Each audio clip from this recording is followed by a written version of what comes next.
¿Qué tal amigos? ¿Cómo están? Buenas noches, bienvenidos a las 5 de las 7 por RPP Televisión. Les saluda Carlos Villarreal. Estaremos con ustedes hasta las 8 de la noche con entrevistas que tratarán obviamente temas vinculados con la coyuntura actual.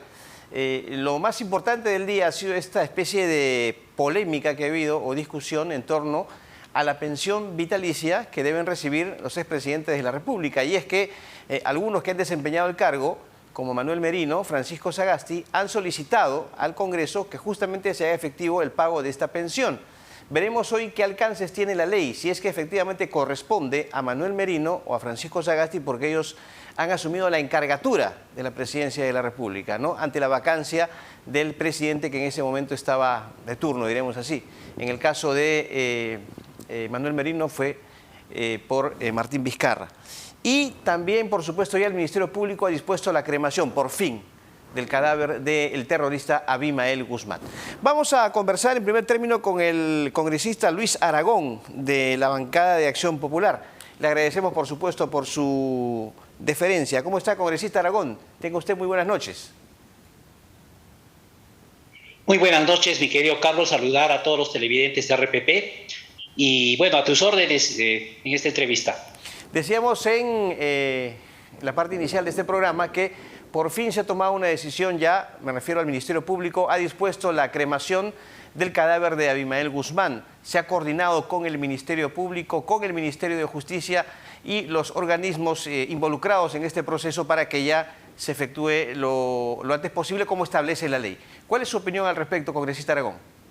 Bueno, mi opinión es una opinión favorable porque el Ministerio Público está dando cumplimiento a este proyecto de ley que ahora ya es ley, ha sido publicado en el Diario Oficial del Peruano, que señala pues que el Ministerio Público y el fiscal en decisión motivada deberá pronunciarse sobre la cremación de los restos de aquella persona que ha sido pues cabecilla terrorista o Sendero Luminoso, el MRTA, etcétera. Me parece importante, yo creo, aunque la decisión del Ministerio Público fue un tanto tardía.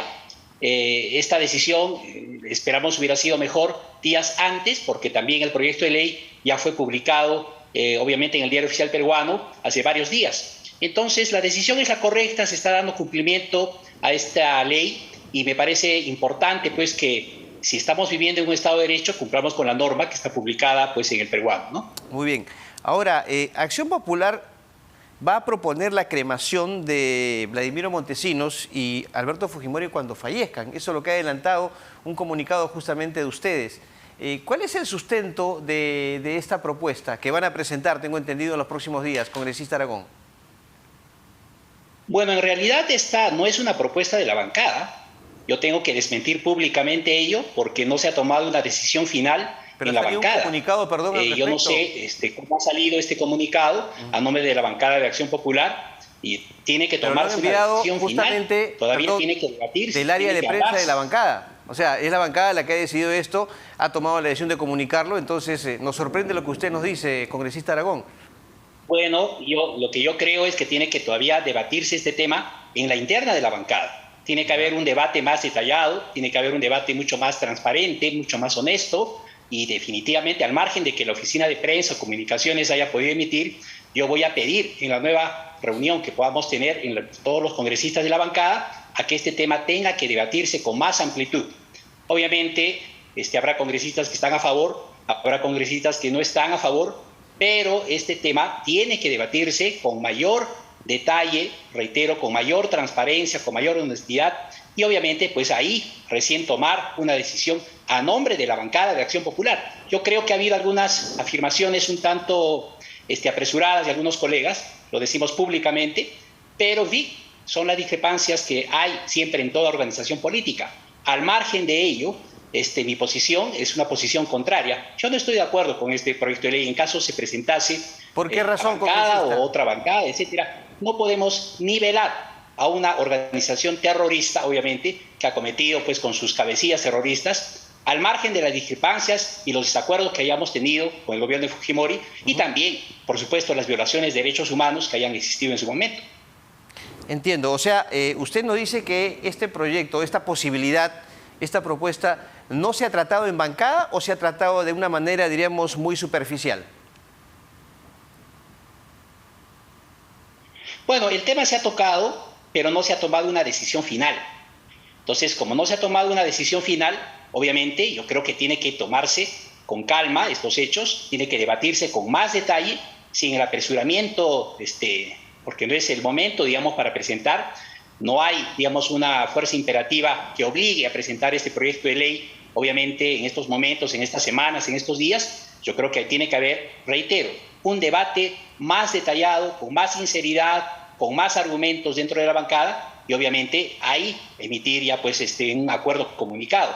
Por supuesto que se ha tocado en algún momento dentro de la bancada, pero sin una decisión final todavía al respecto. ¿Qué pasa? ¿No hay una unidad de criterios en la bancada de Acción Popular, congresista Aragón? No, no es que no existe unidad de criterio, pero hay algunas opiniones que obviamente son divergentes. Yo creo que en toda organización política siempre hay criterios que no siempre van con el mismo horizonte, ¿no? Eso es normal en una organización política. Por supuesto que cuando se tome la decisión final y esa decisión final sea una decisión pues que tenga una mayoría, entonces ahí se debatirá y se tendrá que aplicar finalmente. Pero yo invoco, digamos, un debate a la interna de la bancada más detallado, más criterioso, con más honestidad, con más transparencia, para poder dar una decisión final. En todo caso, si hay unidad de criterios, entonces hay falta de coordinación, porque en todo caso no nos explicamos, ¿no? Nos sorprende, repito, le reitero, ¿no? Que usted no diga esto cuando ya hay un comunicado público de la bancada en que se va a presentar esta propuesta de ley. Pero en todo caso, congresista Aragón... Por lo menos, mi querido Carlos, sí, yo quería precisar que a título individual, a título personal, yo no estoy de acuerdo con esa propuesta, en caso sea presentada, pero reitero, tiene que primero debatirse estrictamente con detalle, con transparencia, honestidad, con elementos de juicio y no emitir pues, comunicado de esa manera, ¿no? ¿Cuáles son esas afirmaciones apresuradas que dice usted han tenido otros colegas de su bancada sobre este tema? Bueno, que Acción Popular estaría presentando ya el proyecto de ley en los próximos días. Me parece que eso ni siquiera está elaborado. El proyecto de ley no está elaborado para decirse que ya se va a presentar en los próximos días. Obviamente eso no es pues, oportuno decir. Ahí tengo mis discrepancias, pero bueno, trataremos seguramente en la próxima reunión de bancada, que será la semana que viene. Congresista, recuerdo que cuando se votó este tema en el Pleno, la ley para la incineración de los restos de Abimel Guzmán, congresistas de su bancada se abstuvieron en la primera votación. ¿Por qué ocurrió esto? Bueno, yo entiendo que es por ese detalle, porque en el proyecto de ley que fue aprobado no se consideró también a las personas que han cometido crímenes de lesa humanidad, ¿no? O violaciones de derechos humanos. Pero no hay que, digamos, juntar las cosas. Las cosas tenemos que separar. Una cosa es ser miembro de una organización terrorista que ha cometido tanto daño al país, por supuesto, y otra es el tema de lesa humanidad, que también, por supuesto, no estamos a favor, estamos en contra, dicho sea de paso. Ajá. Pero si tiene que presentarse en algún momento esos proyectos de ley, no puede unificarse en uno solo.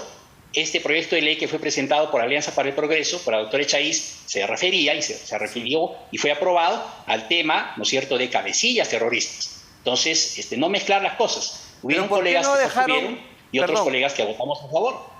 ¿Por qué no dejaron bien sentada su posición en aquella oportunidad, cuando en la primera votación se abstuvieron? La verdad que, sinceramente, se lo decimos, congresista, no notamos en ese momento una posición, diríamos, firme sobre ese punto cuando ocurrió la primera votación. ¿Qué pasó ahí?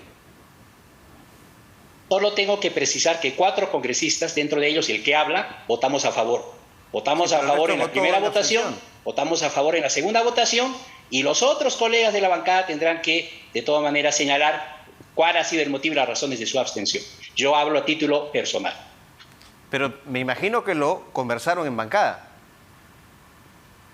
Entiendo que es por el tema de lesa humanidad. Como digo, Carlos, opinaban que el tema de lesa humanidad pueda estar integrado a este proyecto de ley. Pero el proyecto de ley originario del doctor Echaíz estaba en función no a la lesa humanidad, obviamente, sino a los cabecillas terroristas.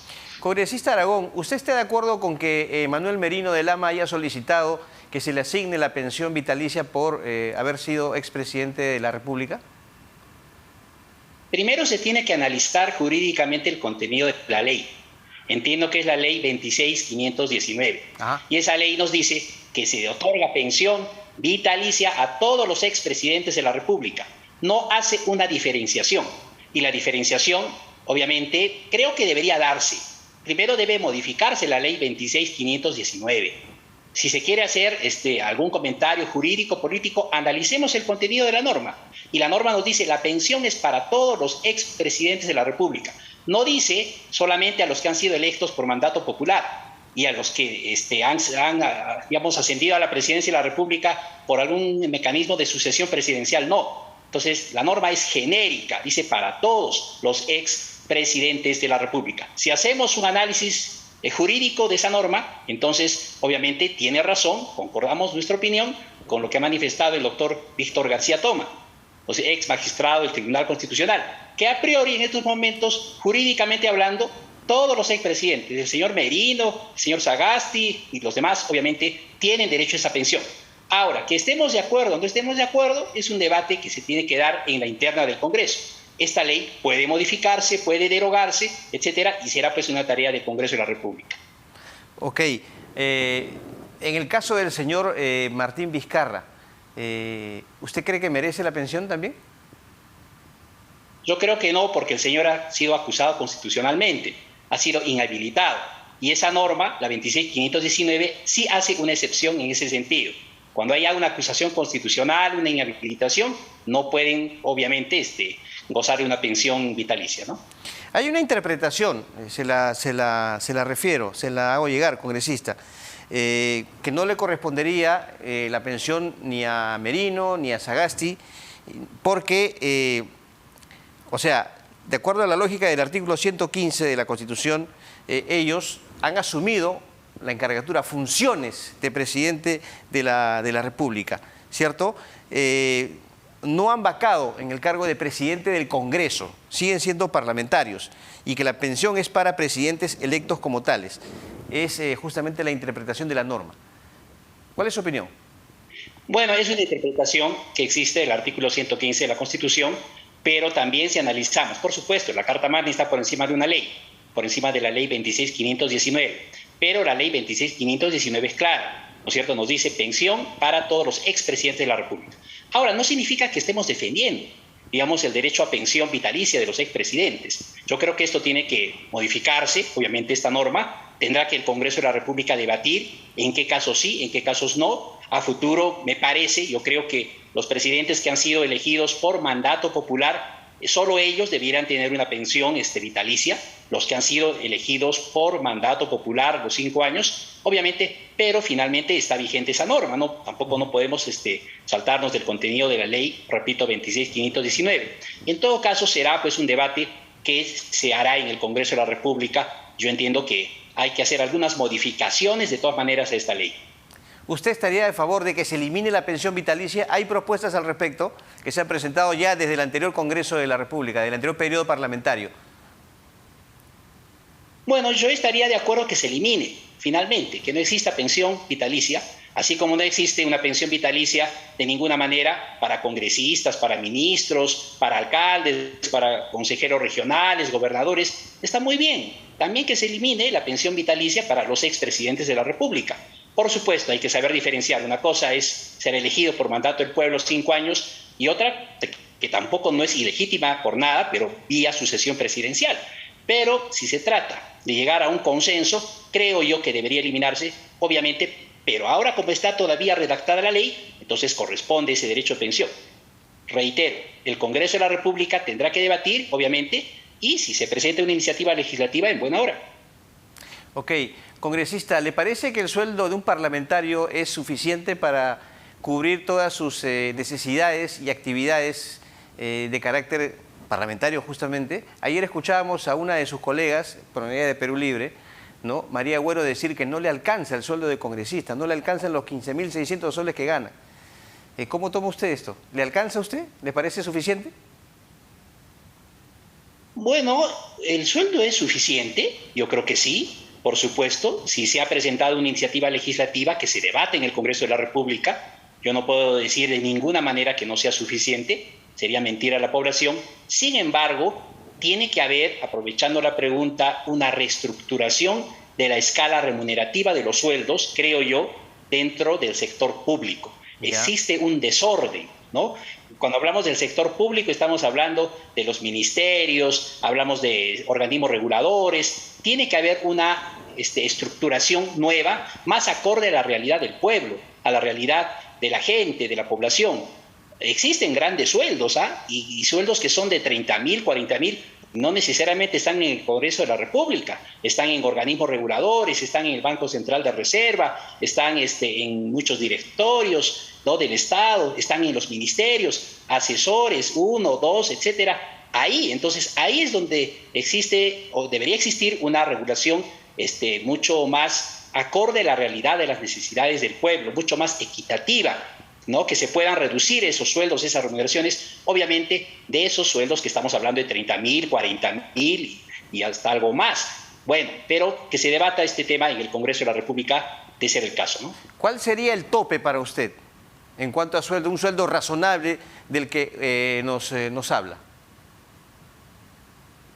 Bueno, en este momento no podría darte un tope, tendría que haber pues un estudio técnico, entiendo que hay, pero analizar un estudio de mercado, un estudio técnico, un estudio global, ¿no? Porque estamos con pensiones mínimas para los cesantes, para los jubilados, la remuneración mínima vital no aumenta ya un tiempo regular. Yo creo que hay sueldos muy bajos, mucha gente, hay gente que no tiene trabajo, que no tiene empleo, entonces pensemos más en ellos, en la promoción del empleo, en la promoción laboral juvenil, etcétera, en aquellas amas de casa que no tienen cómo hacer sus compras en el mercado, los hermanos que viven en el sector rural, en fin. Entonces, creo que es necesario ya de hacer un debate mayor para, como dije al inicio, fijar esa escala remunerativa en el sector público. Y hay quienes manifiestan que el sueldo de un congresista es exagerado o excesivo, tomando en cuenta la realidad del país, justamente, de la que usted nos ha hecho referencia. ¿Está de acuerdo con eso? ¿Es excesivo este sueldo? Yo creo que los sueldos excesivos son los de 40.000, los de 50.000, de los que mucha gente no habla, ¿no? Y tampoco no debe pasar desapercibido. Los excesivos son los de 50.000, 40.000 y 30.000. El sueldo de un congresista, obviamente no podemos decir que es un sueldo bajo, ni mucho menos, estaríamos engañando a la población. Por supuesto, si tiene que ser reestructurado, que sea reestructurado y que la decisión la tome el Congreso de la República, ¿no? Y obviamente acá lo que importa no es el sueldo, sino que uno ha sido elegido para legislar, fiscalizar y representar. Ok, ¿está usted de acuerdo con que... Ahora no hay ningún problema. Ok. ¿Está usted de acuerdo con que se elimine el concepto de bono de instalación para los que viven en Lima y Callao? Bueno, yo creo que sí. Obviamente yo estoy de acuerdo. Puedo estar en contradicción con algunos colegas, pero así es la democracia. Pero mi opinión personal es que sí. Creo que debería eliminarse el bono de instalación para los colegas que están en Lima y en el Callao. Sí, porque bueno, ya hay propuestas al respecto también, pero ese tema no se toca. Está ahí hasta el momento y sigue la polémica siempre que hay un nuevo periodo parlamentario. Congresista Aragón, ¿cuál va a ser la posición de la bancada en concreto, ¿no? Si es que han llegado a un consenso, a una decisión respecto a la interpelación que se viene al ministro de Trabajo, Iber Maraví? Y se lo digo porque ya hay bancadas que han adelantado su posición en el sentido de que se vaya el ministro de la cartera, ¿cierto? Entonces van por una censura, es lo más lógico, diríamos así. ¿Qué ha decidido la bancada de Acción Popular? Sí, Acción Popular votó a favor de la admisión de la interpelación. Okay. Obviamente fue unánime de la bancada, los 16 parlamentarios de Acción Popular votamos a favor y ahora corresponde que se formule en el Pleno del Congreso el pliego de preguntas, ¿no? Interrogatorio al ministro de Trabajo. Escucharemos cuáles son las respuestas que da el ministro de Trabajo. Si bien es cierto, existen hechos ya claros que sustentan el pedido de interpelación, por supuesto que todos los conocemos, pero creo que hay que cumplir con las normas, con las reglas del procedimiento parlamentario. Eso implica ahora escuchar cuáles son las respuestas que van a tener el señor Maraví. Sin embargo, obviamente creemos que los antecedentes que tiene no son idóneos en absoluto para ocupar el cargo de ministro de Trabajo. Claro, a eso justamente me refería. Entonces, usted comparte la idea de diversos sectores en el sentido de que el presidente debe hacer relevos en el equipo ministerial y uno de ellos obligatoriamente debe ser el de la cartera de trabajo. Yo comparto esa posición. Yo creo que tiene que hacer algunos cambios ministeriales por el bien del país en algunas carteras ministeriales. Es importante ello. Y creo que, bueno, me parece que trabajo sería una cartera, otra la cartera de defensa, la cartera del interior, ¿no? Tendría que hacer cambios ahí el presidente de la República y bueno, eso tiene que darse ya porque queremos estar pues dentro de una estabilidad social y obviamente con personas idóneas y con el perfil necesario para ejercer pues una cartera ministerial. Y en el caso del premier Bellido, ¿qué opina, por ejemplo, sobre esta última situación que se presentó cuando el presidente estaba en los Estados Unidos y el premier tuvo palabras muy fuertes contra el canciller y el vicecanciller, incluso diciéndoles que se vayan, pues, si es que no les gusta la cercanía que quiere establecer el gobierno, cierto sector del gobierno, con Venezuela, con Maduro, básicamente? Bueno, eso demuestra las contradicciones que están habiendo en el gobierno. Obviamente son contradicciones que no son nada buenas para el país. Lo que quiere el pueblo, la población, la ciudadanía, es que existan ya medidas concretas en favor de la reactivación económica, del turismo, en favor de la promoción del empleo. Obviamente los dimes y diretes no son buenos y la población está cansada de ello. Eso creo que tiene que acabar y eso denota pues contradicciones que hay en el gobierno y bueno, yo creo que el vicecanciller tiene la razón, no podemos avalar, ¿no?, un gobierno que obviamente ha estado involucrado en temas de dictadura, como es el gobierno venezolano del señor Maduro, desde el señor Chávez, por supuesto, y yo comparto la opinión que hizo en su momento el señor vicecanciller de la República del Perú, ¿no? Muy concreto, ¿también debe ser relevado el premier Guido Bellido? Yo creo que el voto de confianza que le ha dado el Congreso de la República es un voto de confianza para que pueda trabajar un periodo de tiempo y dé resultados. Tampoco podemos estar viendo que se pueda relevar de un momento a otro y sin que exista un plazo, pues obviamente que se le ha otorgado, ¿no?, para que pueda dar resultados en materia de la política general del gobierno. Me parece que todavía estamos dentro de ese plazo, hay que ver algunos resultados y de acuerdo a eso pues ver si está cumpliendo o no con el cargo pues de premier de la República, ¿no? Muy bien, congresista Aragón, muchas gracias por su gentileza. Muy amable. Muchas gracias, Carlos. Saludarte y bueno, como siempre, estamos ahora en ejercicio de nuestra semana de representación, fiscalizando, viendo muchas necesidades y problemas en nuestras regiones. Un abrazo a nuestros hermanos del Cusco, Causacho en Cosco. Muchas gracias al congresista Luis Aragón de la bancada de Acción Popular. Vamos a una pausa, amigos televidentes, y continuamos con las 5 de las 7 aquí por RPP Televisión.